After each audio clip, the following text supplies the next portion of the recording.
Ada Mas Haryo Pati di sini selaku penata musik yang berhasil bisa dibilang memberikan layer emosi dan dengan pemilihan soundtracknya. Bagaimana Mas story-nya? Ini kan pasti challenging banget untuk membangun emosi di filmnya. Iya, yang pasti menantang juga karena walaupun ini film keluarga tapi konfliknya itu kan antara ibu anak sama-sama keras bisa dibilang. Jadi musiknya juga bukan ikut keras tapi tidak overpowering dari karakter mereka juga gitu. Dan itu gestur dari masing-masing konflik yang mungkin tidak ada dialognya, tapi disitulah tugas musiknya itu bisa non-verbal, bisa dibilang bisa mengantarkan mood yang diharapkan. Nah, untuk soundtrack sendiri gimana waktu itu ya? Pokoknya yang pasti secara tema ya, kita pasti akan mengkurasi secara tema. Dari lirik, dari mungkin genre itu nomor kesekian lah yang pasti dari tema lirik, terus juga bungkusan musiknya itu sendiri. Kalau memang itu sinematik pasti itu udah lebih mudah untuk masuk dan bisa bisa jadi ide juga, jadi inspirasi untuk ke lapisan scoring yang lainnya gitu sih. Oke, salah satunya di sini sudah ada tentunya pengisi soundtrack. Saya langsung aja ke Virgun. Sini ada Virgun yang bisa dibilang waktu lagunya muncul ini langsung bisa ngebuat kita dragging gitu ya, harunya langsung dapet. Nah, bagaimana Virgun melihat singlenya itu bisa menguras emosi untuk penonton di film ini? Assalamualaikum semuanya. Sebelumnya ucapkan terima kasih juga untuk Pak Warwes dan Mbak Dina ya. Lagu aku dipakai jadi soundtrack utama di film ini. Jujur, pertama kali nulis lagu ini, visi aku tuh point of view dua, antara aku ke ibu aku sama aku ke anak-anak aku. Makanya aku tulis di situ, kelak kau akan jadi orang tua seperti aku, karena memang keberlangsungan dan Senin harga naik ini yang aku lihat bukan soal currency tapi soal value diri yang dimana setiap minggunya bertumbuh dan bertambah. Bangganya saya di sini adalah saya seorang musisi yang hanya bisa berkarya dengan waktu 5 menit dalam bentuk sebuah lagu yang saya nggak bisa menghadirkan walaupun secara visual video klip, tapi ya udah ya 5 menit aja gitu. Tapi alhamdulillahnya apa yang saya tulis di lagu ini semuanya tertumpah di film ini. Segala bentuk cerita yang hadir problematik saya alami juga dari saya kecil, persis seperti yang di sama ibu saya, makanya sampai terciptalah lagu ini yang bisa kalian dengar semua dan menyentuh banyak orang. Jadi terima kasih sekali lagi ke Pak Wes Madina udah menjadikan film ini, menjadikan lagu saya ini menjadi sebuah film yang durasinya mempertegas gitu apa sih yang sedang terjadi. Saya bisa nulis lagu ini dan harapan saya ke anak-anak saya dengan lewat lagu itu. Nah, itu aja sih, terima kasih semuanya. Assalamualaikum. Terima kasih Virgun. Kehangatan dari tiap liriknya ini memang menyatu untuk filmnya yang tentu saja ada tokoh bersiteru di dalamnya. Ada tokoh yang diperankan oleh Nadia Arina di sini sebagai Mutia. Wah, ini punya ibu Bu Retno. Ini pasti tantang, apalagi jadi anak kedua juga ya. Waduh, gimana nih menghadapi konflik-konflik jadi anak kedua, punya adik, ada kakak, tapi kok ibunya keras banget sama anak-anaknya, gimana nih untuk seorang Nadia? Terima kasih semuanya sudah datang. Pastinya berat sekali karena banyak yang puasa mungkin. Tapi terima kasih sudah nonton film kami. Mungkin menjawab pertanyaan yang tadi, happy banget waktu aku diajak untuk bergabung di project ini, apalagi pas tahu kalau mamaku adalah Tante Mayra. Tapi yang menariknya sebetulnya kalau misalnya teman-teman semua lihat di filmnya seorang Bu Retno itu seperti apa karakternya, ya sebetulnya kurang lebih Tante Mayra juga seperti itu. Jadi on set off set tuh ya ya memang mama-mama ya, emang ibu-ibu Indonesia tuh seperti itu ya gitu. Tapi itu yang justru membantu aku dan juga anak-anak yang lain gitu sebagai anaknya Bu Retno tuh untuk lebih, ya memang kita mencintai ibu kita, tapi memang bahasanya seperti itu gitu loh. Maksudnya mama tuh kayaknya tuh menyebalkan gitu, tapi walaupun itu kita tahu sebetulnya mama tuh sayang sama kita gitu. Oke. Tapi ada nggak mungkin sedikit yang menyentuh untuk Nadia sendiri dari film ini, kira-kira di part mana tuh? Banyak sih sebetulnya gitu, karena aku yakin semua keluarga tuh punya problemnya masing-masing gitu, dan sebaik-baiknya keluarga tuh pasti ada aja gitu problemnya. Dan kalau di aku sendiri jujur mungkin ada sedikit sama-sama Mutia soal kebebasan dan jadinya jadi membuktikan diri sendiri gitu loh. Dan Mutia ini juga kan sebetulnya tidak sadar bahwa hidupnya itu didasari dari aku harus membuktikan ke orang lain bahwa aku tuh punya value yang seperti ini. Padahal mau sampai kapan sih istilahnya, kita juga nggak ada loh batas di titik ini loh aku udah berhasil tuh di titik ini gitu. Sebetulnya itu kan nggak ada gitu. Jadi itu sih mungkin itu yang mirip kali ya sama aku. Dengan sosok Nadia ya. Iya. Aduh, bisa minta tepuk tangan dong untuk Nadia. Nadia padahal anak pertama ya kalau dalam keluarga. Iya, aku anak pertama, jadi mix Mas Amal sama Mutia. Oke, saya ke Tante Mer di sini sebagai Ibu Retno yang sangat protektif, keras ke anak-anaknya. Tapi padahal di balik itu semua ada rasa kasih sayang yang sangat besar yang ingin ditunjukkan. Cuman gengsi atau apa itu juga ya kalau kita lihat. Tapi enggak juga kayaknya. Komunikasi paling penting, tapi untuk Tante Mer sendiri di film ini kan membawa pesan yang sangat besar untuk ibu di luar sana. Bagaimana Tante Mer melihatnya?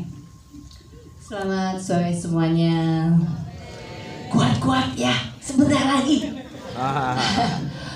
Kalau buat saya, Ibu Retno itu adalah rata-rata seorang ibu sejati ya. Apalagi dia adalah single mother, yang otomatis harus 2 kali lebih keras daripada ibu-ibu biasa. Di awal cerita ada dialog dia yang sebenarnya spoiler. Asal segala sesuatu dalam kendali saya, everything will be fine. Itu sebenarnya, dia ingin mengendalikan segala sesuatu. Dia pikir dengan mengendalikan, ya itulah kasih sayang dia terhadap anak-anak. Anak-anak akan baik-baik aja. Kuliah, menurut dia kuliah yang bagus buat anak itu di mana, kerja yang di mana. Masalahnya, anak-anak kan punya ambisi sendiri. Begitu anak-anak udah besar, punya ambisi sendiri, baru ada clash. Masalahnya menjadi ibu yang sejati akan dituding, akan dicaci, tempat pelukan, tempat tangisan, tempat curhat. Itulah ibu sejati, tanggung jawabnya berat banget. Kadang-kadang itu yang kalian suka lupa. Itu aja. Wow. Jadi mau telepon ibu ya, kalau sekarang boleh izin dulu mau telepon ibu tiba-tiba. Baik, selain ini kalau kita lihat, nanti kita akan ngobrol lagi sama Tante Mer. Saya akan ke pasangan yang sebelah sini dulu. Di sini ada Andri dan juga Givina, plus di tengah-tengah tentu saja ada anak yang sangat lucu. Oke, di sini ada Amal dan juga Taris yang di keluarga Ibu Retno ini tinggal udah terpisah. Tapi saya ke Kak Andri dulu nih, kalau kita lihat menjadi anak pertama, katanya paling berat, laki-laki lagi. Terus menghadapi ibu dan 2 adiknya. Bagaimana nih seorang Andri mendalami karakter Amal sendiri? Halo semuanya, selamat sore. Terima kasih udah berbagi waktunya untuk nonton film Seni Regenai. Oke. Agak aus ya kayaknya. Oke.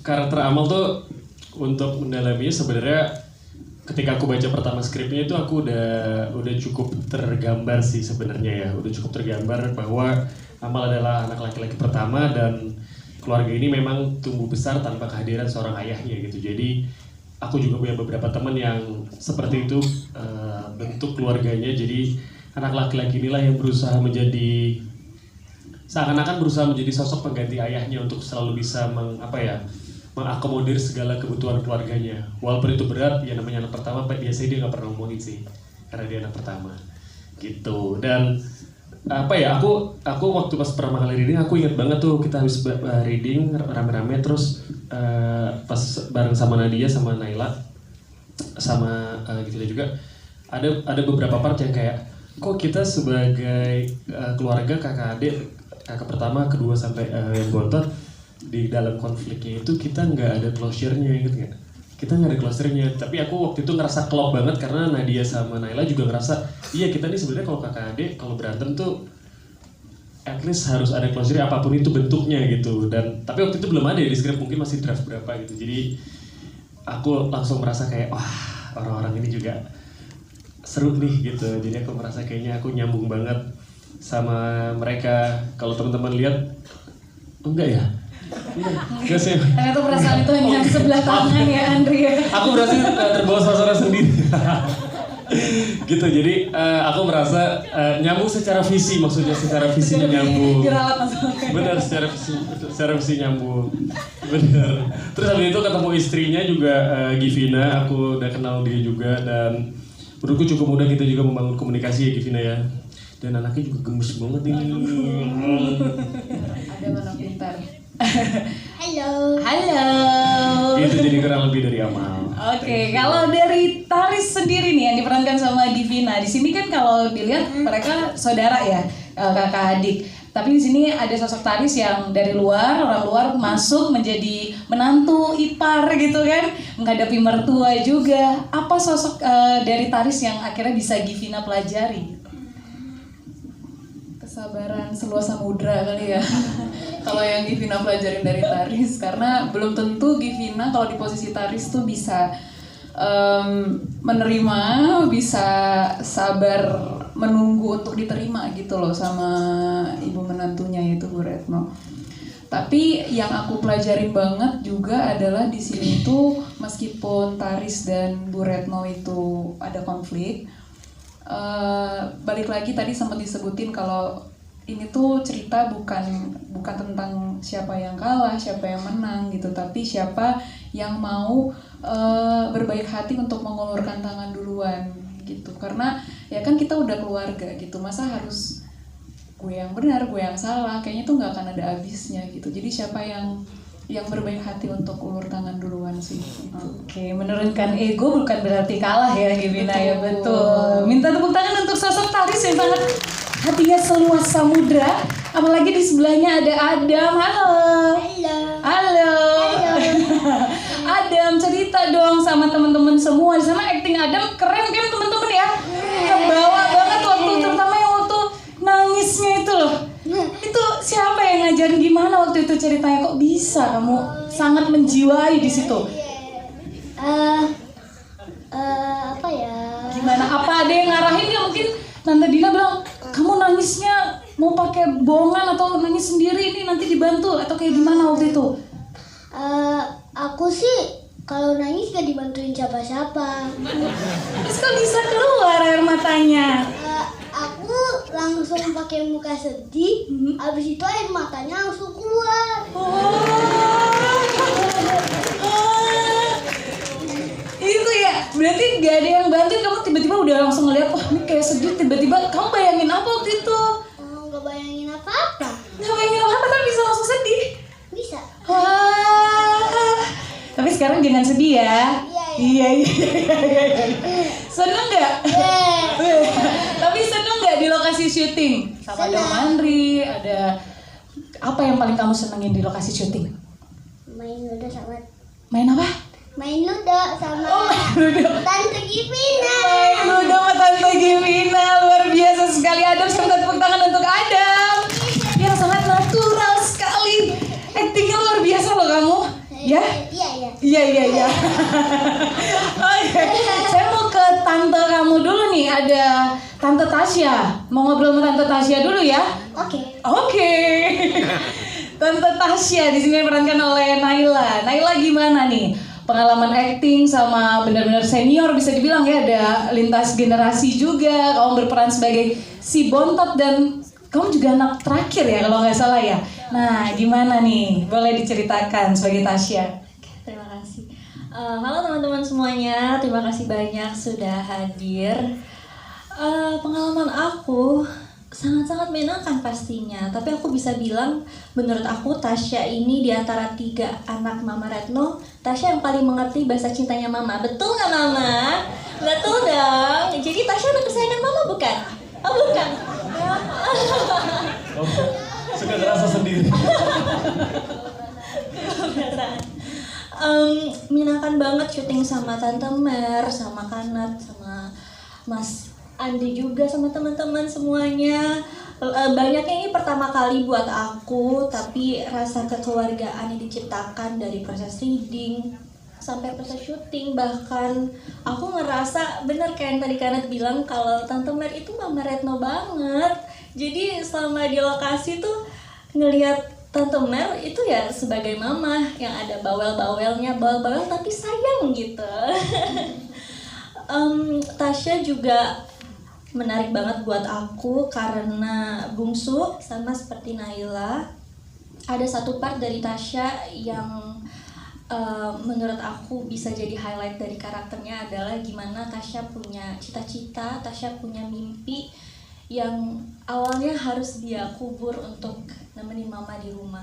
Menurut aku itu bahasa cintanya dari Tasya yang besar sekali buat keluarganya, gimana dia mau untuk ada di rumah untuk nemenin mama walaupun sebenarnya dia kesepian karena kakak-kakaknya sama masnya juga ya keluar dari rumah. Ada duit.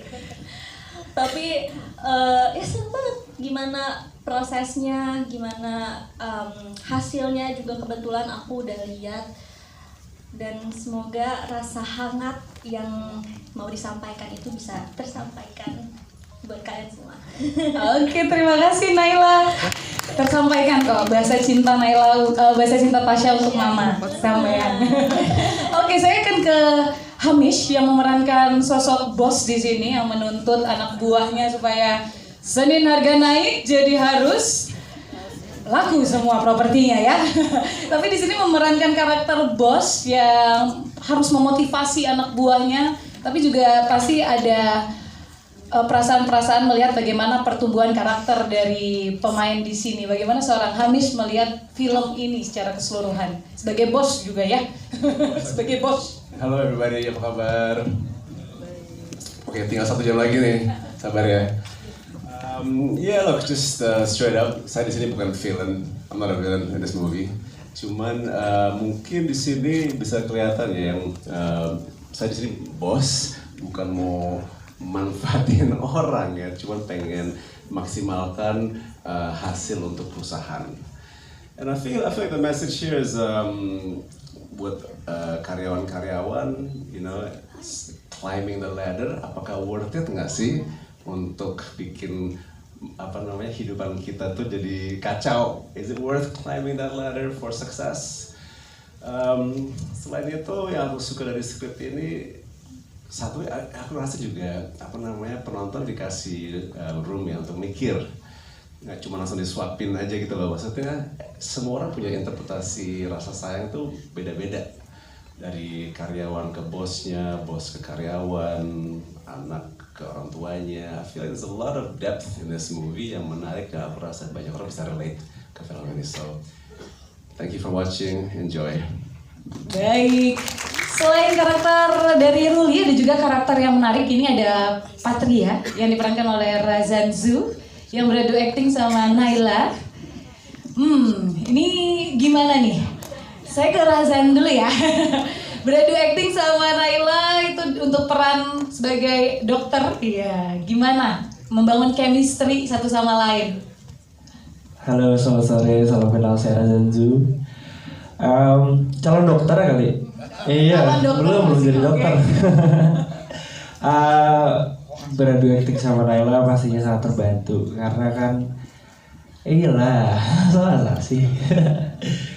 Karena sebelumnya persiapan buat ini tuh aku nggak begitu panjang, jadi yang sangat ngebantu itu ngobrol sama Naila supaya nyamain visi kita, kayak pengen bentuknya kayak gimana gitu kan. Terus selama di lokasi juga dia bener-bener ngebantu aku buat kita jajannya kayak gini yang bener kayak untung dia bisa nge-backup gitu sih. Jadi lovely Dovi. Aduh. Naila dia mau ditambahin? Ntar kita semua ekspresi Mutia dari atas tangga ya. Ih, apaan sih? Aslinya juga kayak Mutia. banget teman-teman, Gen Z banget. Gen Z banget, Gen Z. Naila ada yang mau ditambahin? Apa ya, mungkin kalau dari aku ya itu sih, prosesnya menyenangkan banget. Emang mungkin press reading kita tuh gak terlalu panjang ya waktu itu, cuman justru pada saat di set itu kita malah jadi makin kita ngobrol banyak dan ngebentuk gimana caranya, dan ternyata Razan juga lovely Dovi kok, jadi sangat menyenangkan. Itu sampai disorakin sama Pak Parwes ya. Lovely Dovi bestie lah ya intinya. Oh iya. Ya lapar ya cilok maksudnya. Oke, tapi ngebahas bestie, ini bukan cuma Naila sama Razan aja, ada bestinya Tante Mer, itu ada Tante Nungki atau Ibu Nungki yang menjadi Bude Ida. Gimana Tante Nungki membangun chemistry untuk menjadi bestinya Tante Mer di sini? Menyenangkan sepertinya ya. Halo semuanya. Seneng banget lo bisa main lagi dengan Mer. Mer ini adik saya, salah satu mahma film Indonesia, dan dia masih mahma menurut saya. Jadi, biar kamu senang sayangku. Begitu saya bertemu dengan dia dan bermain lagi dengan Mer, bahagia banget. Makasih Pak Parwes, saya dipertemukan kembali dengan Mer. Dan saya rasa saya di sini yang paling senior ya di ruangan ini, dan senior masih bisa berada duduk di antara yang muda-muda ini. Rasanya inilah film Indonesia. Dan perannya Bude Ida tidak banyak, tetapi menjadi penting karena dia membangun toko roti itu bersama-sama dengan Mer. Dia tahu bagaimana Ibu Retno itu kerasnya, dan waktu dia memperlakukan anak-anaknya seperti itu, iya dia memang harus bertarung untuk menjalankan hidupnya sebagai single parent. Tapi dia juga tahu Ida bahwa Retno ini sayang sekali pada anak-anaknya. Dan ada pertemuan antara saya dengan anak-anak, saya ceritakan di situ bagaimana Retno berupaya menjaga toko rotinya supaya semua bisa bertahan, termasuk supaya anak-anak bisa maju ke depan. Itu anak-anak baru tahu, dan anak kedua ini yang keras kepala ini juga menjadi menangis di situ karena ibuku. Tapi Ibu Ida tuh tidak pernah mendramatisir.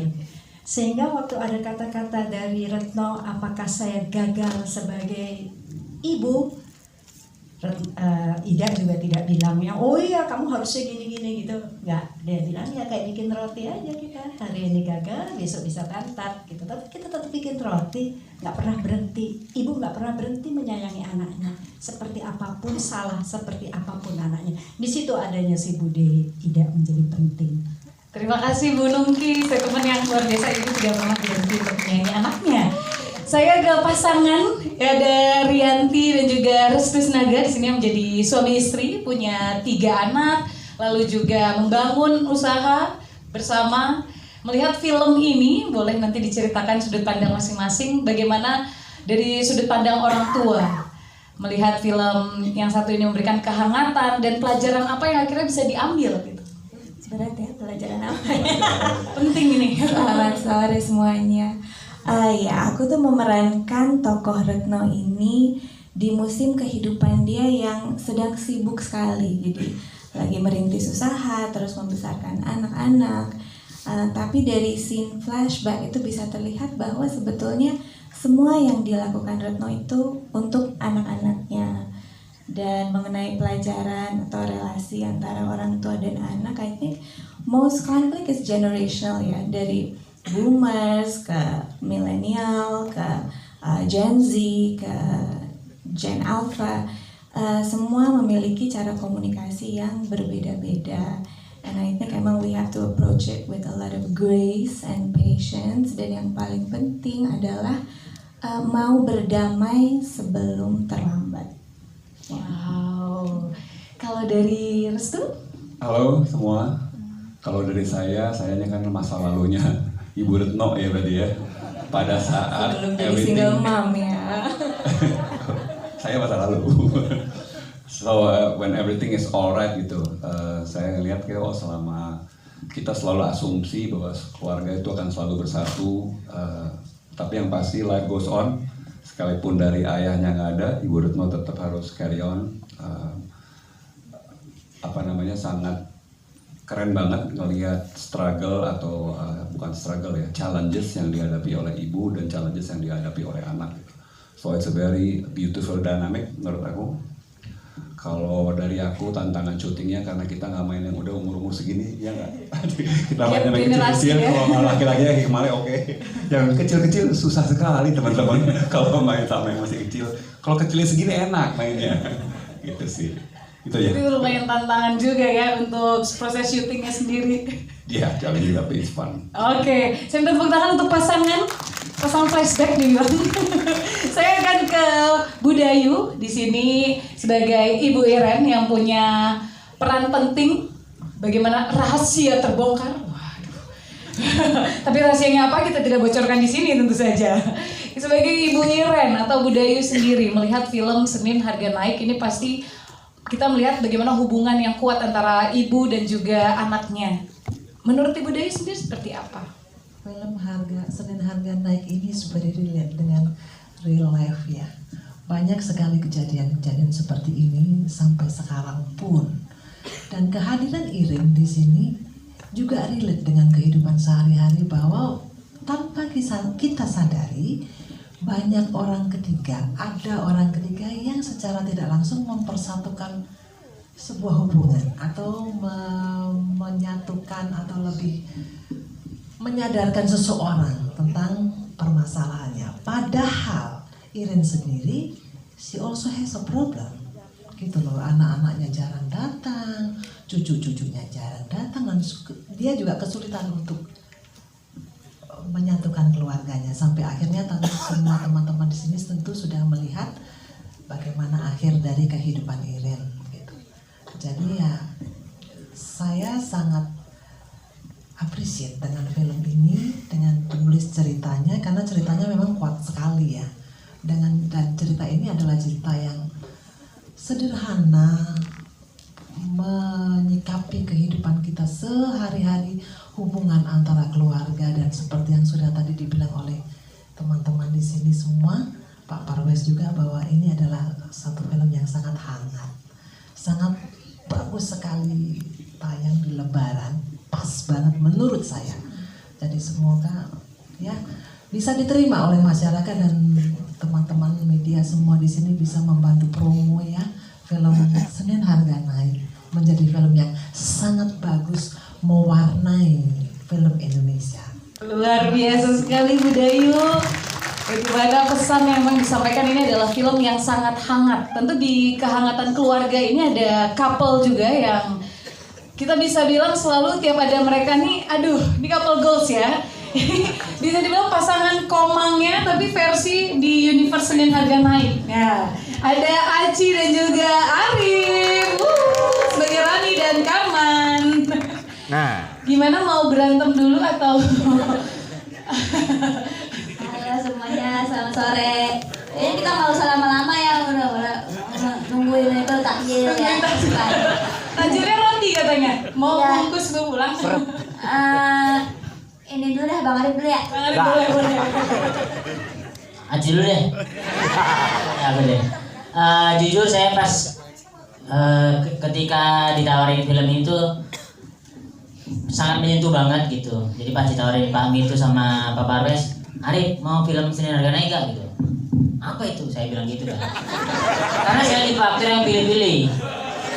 Kebetulan pilih aja satu ini. Terus saya baca skripnya gitu, ternyata menyentuh gitu. Filmnya menyentuh tentang keluarga. Dari sana saya langsung Pak, deal. Saya jadi Adam. Keduaan. Ya filmnya bagus lah gitu. Iya. Asal lah ya. Lu juga udah gak kuat ya mau buka. Enggak ini. Aneh ngomongnya.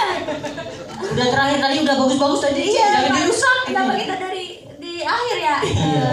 Tapi aku sebelumnya mau ngucapin terima kasih sama Star Vision. Akhirnya aku main di Star Vision lagi.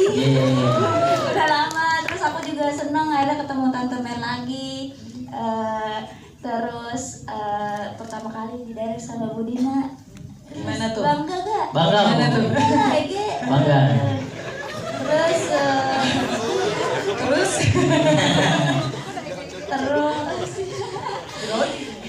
terus ini filmnya kan tentang keluarga ya, soal ibu. Lu Ya, punya ibu gak? Kebetulan yatim piatu kan aku. Tapi kan kita memang di sini kan buat penyeimbang keluarga ini. Iya, kan memang keluarga problematik itu. Iya. Iya, gue juga di cerita di Senin Harga Naik, si Rani nggak punya ibu kan? Iya. Gue juga aslinya nggak punya ibu. Makanya di sini kalau ada yang mau jadi ibu gua, saya ini dah setiap bulan saya kirimin beras sekilo, mau nggak? Ada ya? Risetnya beneran ya sampai ke ini ya buat memang. Iya makanya beneran. Risetnya tuh Beneran. apa jangan-jangan pas itu di rumah gua ada yang menjadi intel gitu kali ya? Ini si Aci beneran ada emaknya apa kagak gitu kali ya? Sampai segitu keren banget nih emang nih penulisnya juga mendalami banget ya. Iya mendalami banget. Dan ada fun fact katanya. Apa itu? Kan Rani kan selalu minta roti buat dibawa pulang. Oh iya benar. Nah si Karma itu pernah ngintip ke rumahnya. Ternyata orang tua Rani itu memang dia makan nasi lauknya ini. Tapi dipotong tadi. Jadi torsak gini kayaknya. Jadi lauk pauk ya Rani ya. Jadi saya pauk gitu. Seneng lah Kak, aku ada di project ini gitu. Alhamdulillah dikelilingi sama orang-orang yang suportif gitu, menyenangkan selama syuting. Semoga nanti bisa ketemu lagi di project yang lain gitu. Sehat-sehat juga semuanya. Ada yang kedua kan ya? Saya harga naik sampai 300 Pak ya. Berpanjang ya kontraknya. Oke, saya tepuk tangan teman-teman semua untuk di Jalan Cash dan juga filmmaker dari film Senin Harga